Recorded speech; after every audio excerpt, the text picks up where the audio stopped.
Assalamualaikum warahmatullahi wabarakatuh dan salam sejahtera buat kita semua.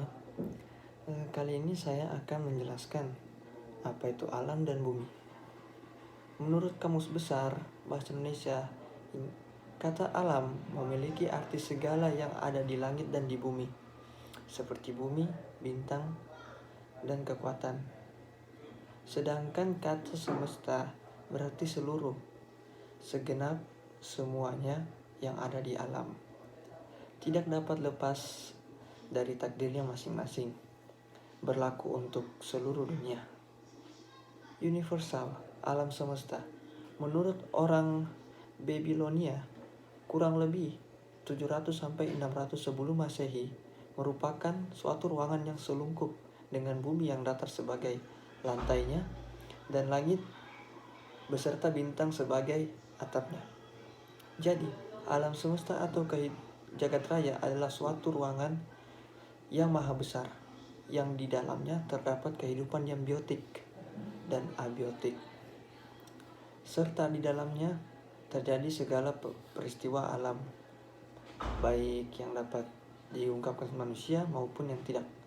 Di abad 19, gagasan yang umum adalah bahwa alam semesta merupakan kumpulan materi berukuran tak terhingga yang telah ada sejak dulu dan akan terus ada selamanya. Pengertian dari alam semesta adalah ruang di mana di dalamnya terdapat kehidupan biotik maupun abiotik serta segala macam peristiwa yang dapat diungkapkan maupun yang belum dapat diungkapkan oleh manusia. Atau ada pula yang mengatakan bahwa pengertian alam semesta mencakup tentang mikrokosmos atau makrokosmos. Mikrokosmos adalah benda-benda yang mempunyai ukuran sangat kecil, misalnya atom, elektron, sel, amoeba, dan sebagainya. Sedangkan makrokosmos adalah benda-benda yang mempunyai ukuran yang sangat besar, misalnya bintang, planet, dan galaksi. Awalnya para ilmuwan astronom menetapkan bahwa manusialah yang sebagai pusat, yang diberi nama teori egosentris.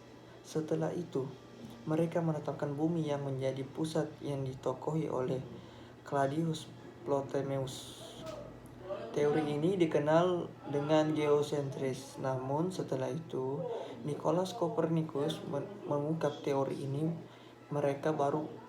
Teori ini baru di mana matahari dijadikan pusat alam semesta. Heliocentrics. Namun ini mereka baru menyadari bahwa teori tersebut lebih cocok digelayutkan pada tata surya. Dan tata surya hanyalah sebagian dari galaksi. Dan galaksi adalah satu kumpulan bintang dari banyak kumpulan bintang di alam semesta. Dan selanjutnya adalah bumi. Bumi adalah planet tempat tinggal seluruh makhluk hidup beserta isinya. Kira-kira 250 juta tahun yang lalu, sebagian besar kerak benua di bumi merupakan satu massa daratan yang dikenal sebagai Pangea. Kemudian kira-kira 200 juta tahun lalu Pangea terpecah menjadi dua benua besar, yaitu Asia Tenggara dan Asia Timur, dan Gondwana yang terdiri dari Amerika Serikat, Afrika, India, Australia, dan bagian Asia lainnya. Bagian-bagian dan dua benua besar ini kemudian terpecah-pecah, hanyut dan bertuburkan dengan bagian lain. Sejak zaman sebelum Masehi, para ahli telah memperkirakan proses terjadinya bumi. Salah satunya adalah teori kabut nebula yang dikemukakan oleh Immanuel Kant 1755 dan Pierre de Laplace pada tahun 1766. Mereka terkenal dengan teori kabut Kant-Laplace.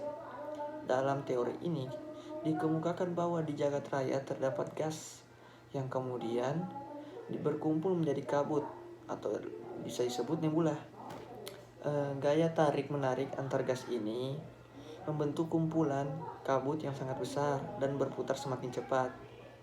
Dalam proses perputarannya yang sangat cepat ini, materi kabut bagian khatulistiwa terlempar memisah dan memadat karena pendinginan.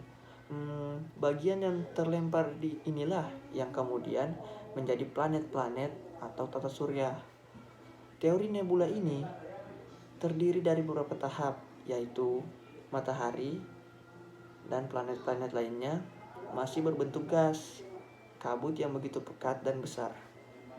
Kabut tersebut berputar dan berpiling yang kuat, di mana pemadatan terjadi. Pusat lingkaran yang kemudian membentuk matahari.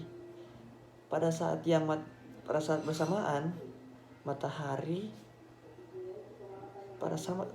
saat yang bersamaan, matahari yang disebut sebagai planet bergerak mengelilingi matahari. Materi-materi tersebut tumbuh makin besar dan terus melakukan gerakan secara teratur mengelilingi matahari dalam satu orbit yang tetap dan membentuk susunan keluarga matahari.